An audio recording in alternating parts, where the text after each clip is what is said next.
सुधीर कदम की किताब beyond mediocrity पर हमारी चर्चा जारी है। हम्म। आज हम इसके 12वें अध्याय की थोड़ी और गहराई में उतरते हैं। हाँ, बिल्कुल।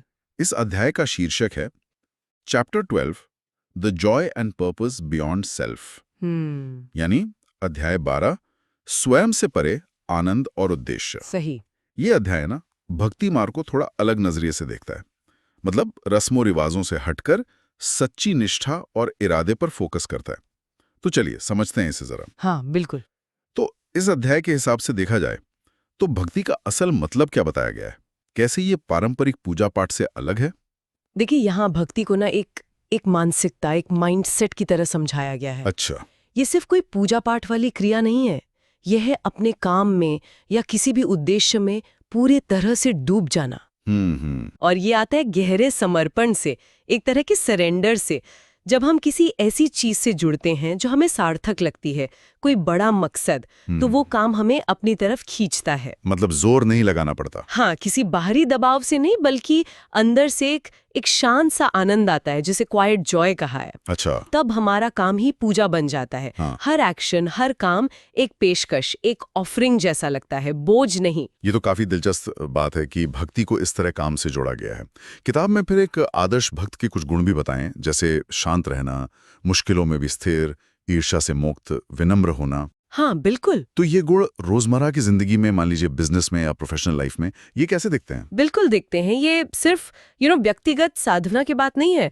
जैसे जो उद्यमी वाकई अपने काम के प्रति समर्पित होते हैं, डिवोटेड होते हैं, वो सिर्फ कंपनियां नहीं खड़ी करते, वो एक सार्थक मिशन बनाते हैं। सही बात है। इसी तरह एक लीडर जो सच में अपने लोगों की परवाह करता है, उसे वो भरोसा मिलता है जो किसी टाइटल से नहीं आ सकता। हाँ। और एक प्रतिबद्ध, कमिटेड प्रोफेशनल जो दूसरों को आगे बढ़ाने में खुशी महसूस करता है, वो एक बहुत मजबूत, पॉजिटिव टीम कल्चर बनाता है। तो मतलब असली बात ये हुई कि devotion is doing your work with care even when no one is watching. हाँ, यानी भक्ति अपना काम देखभाल के साथ करना है, तभी जब कोई नहीं देख रहा हो। बिल्कुल सही। और यही तो असली प्रतिबद्धता, कमिटमेंट को दिखाता है।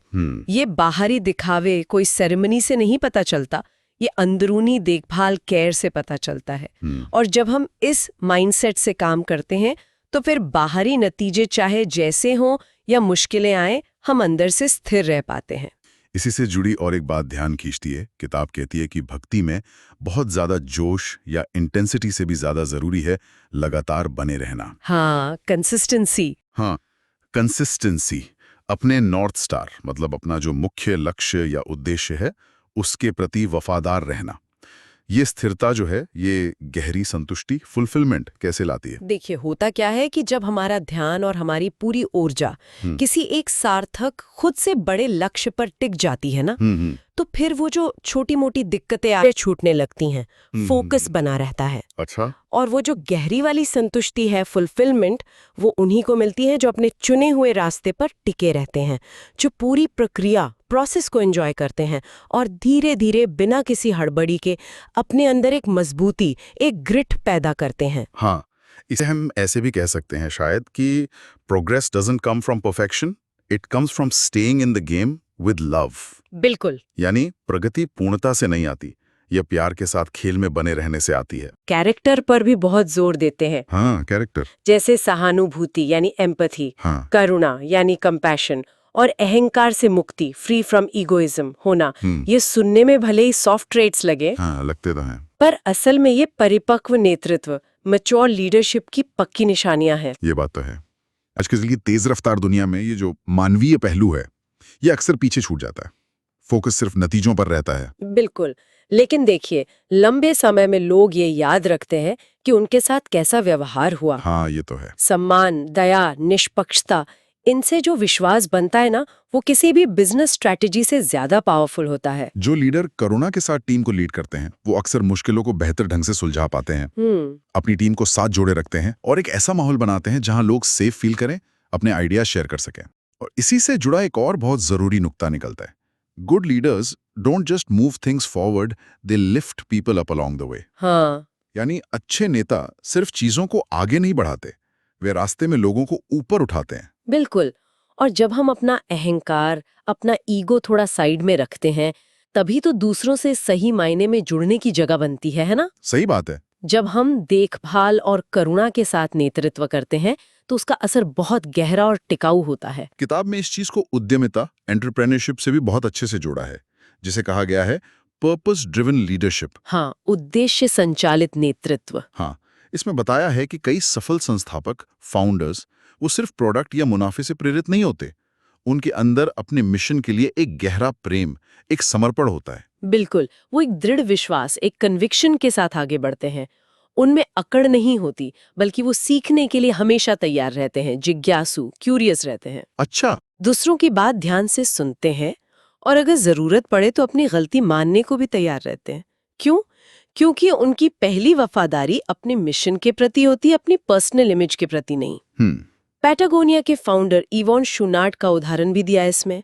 कैसे उनकी पर्यावरण के प्रति जो प्रतिबद्धता थी उसने उनके बिजनेस के हर फैसले को शेप दिया। और शायद यही कुंजी है ना, devotion to purpose deepens resolved simplifies decisions. हाँ, यानी उद्देश्य के प्रति समर्पण संकल्प को गहरा करता है, निर्णयों को सरल बनाता है। बिल्कुल।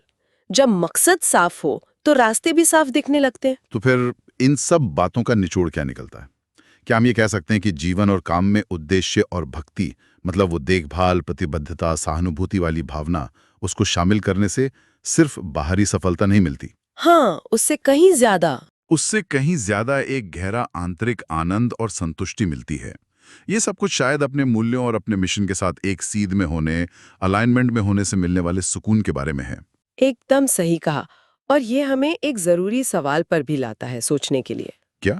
कि इस पूरी चर्चा के बाद क्या हम एक पल रुककर सोच सकते हैं कि हमारे अपने काम में या जीवन में वो कौन सा ऐसा मिशन या उद्देश्य है जिसके प्रति हम सिर्फ काम निपटाना नहीं चाहते, बल्कि जिसके लिए हम पूरी निष्ठा और लगन से, प्यार से समर्पित हो सकते हैं? ऐसी कौन सी चीज है जो हमारे रोज के कामों को सिर्फ काम न रहने दे, बल्कि उसे एक सेवा या एक सार्थक योगदान का एहसास दे? सोचने के लिए वाकई एक बहुत अच्छा पॉइंट है। चलिए, आज की इस गहरी पड़ताल को यहीं रोकते हैं। बिल्कुल।